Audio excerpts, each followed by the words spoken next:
Stop playing the devil's music. What's up and welcome to Westside Level. I'm your host Rick, and today I'm going to show you how to bring loudness to your mix. So you'll start off with something like this.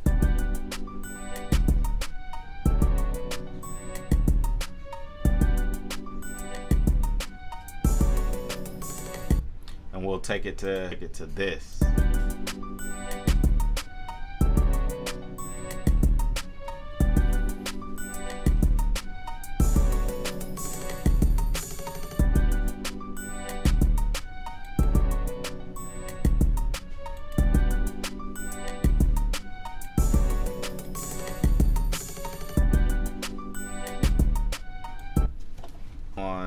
Okay, so how do we get loudness in our mix?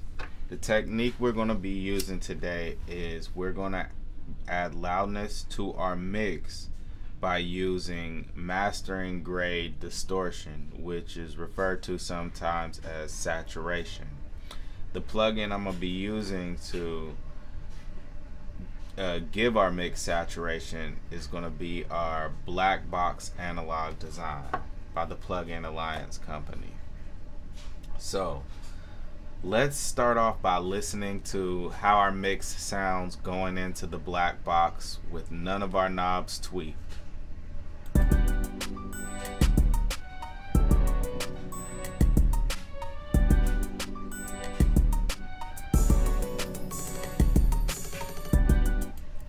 Alright, one thing I want you to notice is this meter here in the middle. You notice how the blue data comes up inside of it when we play the music? That's the actual mix running through the black box. You'll notice that as I drive the knobs, the more blue data goes inside of that black box, and it'll be tracked by this meter, which you can use as a VU meter or as a peak meter. You could change it to either or. I'm gonna keep it on VU. Alright, so let's start off by driving this knob. It's labeled Pentode. Basically what it is, it's a way to drive our mix into this black box and get more distortion out. So let's start off by doing that.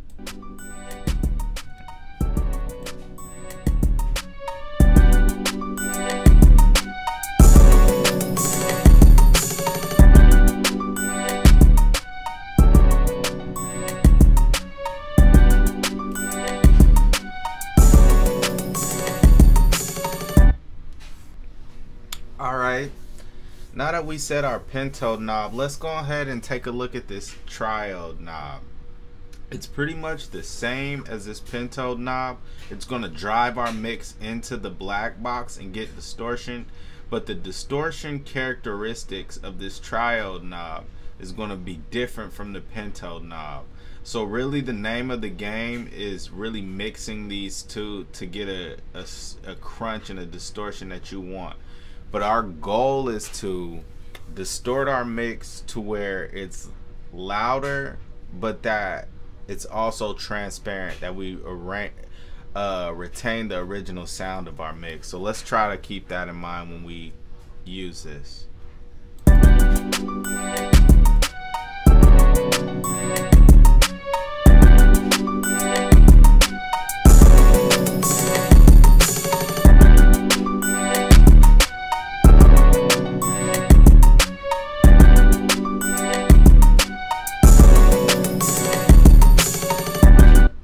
Alright, so you notice the technique I'm using when I'm using these knobs is I'm going to the extreme, getting the crunch to where it's audible, and then I'm backing off to a point that I decide is okay, that starts to sound transparent, that starts to sound a little bit more pleasant.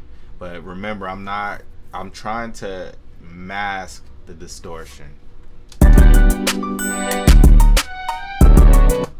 Alright, so let's look at another section. Right here on the top you have this low, flat, high. What does these indicate? So to get these even triggered, we have to go to this bottom section right here to where it says in and out. when I click this end button, it's going to duplicate the whole mix and then add a different type of saturation to that mix. Let me show you how that sounds. And this knob is going to allow me to choose how much saturation I want to put into that mix, that duplicate mix. So let's go ahead and look at it.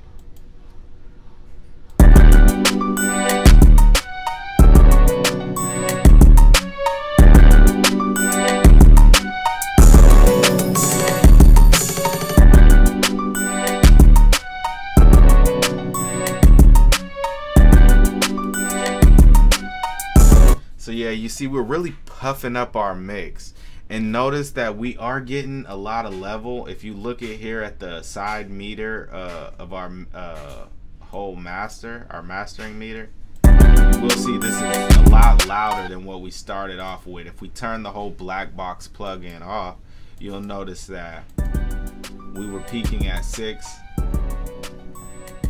So let's try to be aware of that in gain stage with this output knob right here.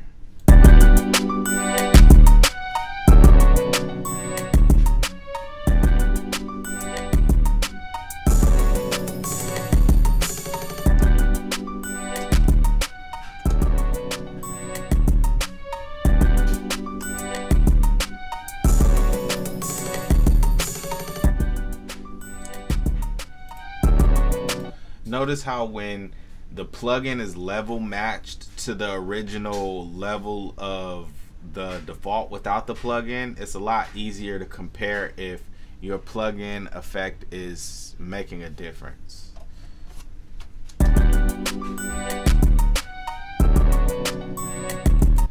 Okay, so the last knob we're going to look at is this air section right here. What this does is it adds its own saturation to the high end of the mix. And in terms of this mix, we got instruments like hi-hats, a couple percussive instruments, and some keyboards that go into that range. So let's hear how it sounds when I turn on this air section and add the amount using this knob right here.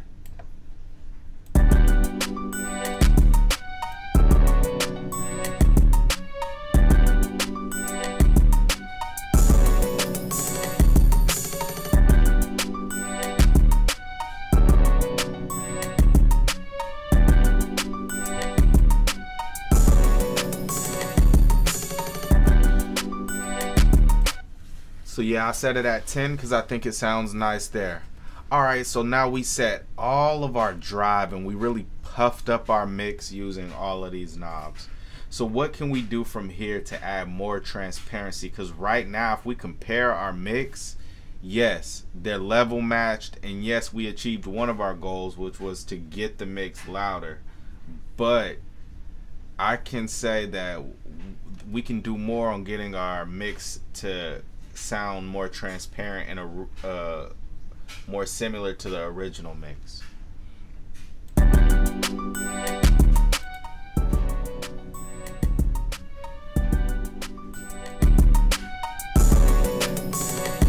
So the way we're going to do that is by using this mix knob here. You can see that we're at 100%. The technique I'm going to be using here is I'm going to drive the mix knob all the way down to 0%, and then I'm just going to add in as much of the black box as we need until it starts to sound different. And we're going to go ahead and see how that sounds now.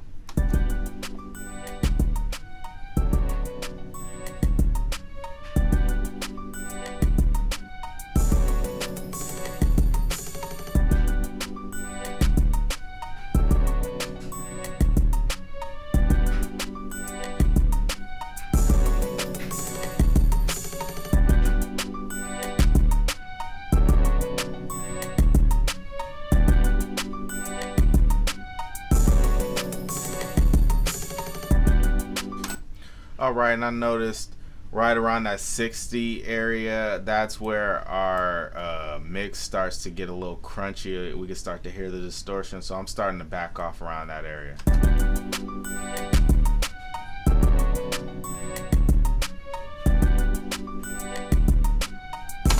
Alright, so I set it at 40. So let's go ahead and do a final before and after, and let's see if we added loudness and retained our original sound. So this is our before the black box.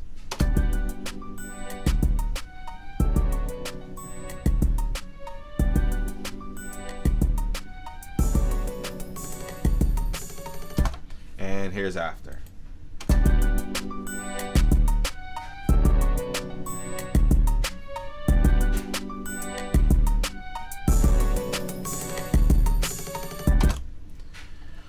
Alright, that was the technique. Like always, give it a like if it helped you out, subscribe, share, and if you got any suggestions or comments, leave them for me in the comment section.